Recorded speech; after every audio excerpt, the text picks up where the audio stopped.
Vişne viskimazın nələrə qadir olduğunu bilirsən, bilmirsənsə videoya sona qədər qulaq as. Birincisi, bu pis qoxuya malik olan vişne viskimazı babasilin müalicəsində ən yaxşı təsir göstərən mazlardan biridir. Hansı ki, anus dəliyindən yoğun bağırsağa tampon şəklində istifadə edildiyi zaman qısa zamanda babasili sağaldır.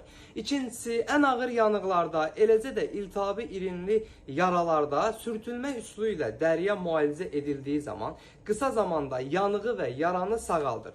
Üçüncüsü isə kürəkdə, sinədə, eləcə də üzdə olan irinli, ağrılı sızanaqlarda qulaq çöpü vasitəsilə sızanaqların üstünə axşam yatmamışdan əvvəl vurduğunuz zaman qısa zamanda sızanağın içində irini çəkir və sızanağı demək olar ki, ən az iz saxlamaq şəklində sağaldır. Ölkənin bütün apteklərində cəmi 1 manat 4 qəpikdir. Satışı mövcuddur. Bu cür faydalı videoların davamı üçün ekranda gördüyünüz ürəyi qızardıb və profilimin üzərində olan üstəgələ işarəsinə toxunun ki, hər zaman videolarımdan faydalanıla biləsiniz. Özünüzə yaxşı baxın, növbəti videolarda görüşərik.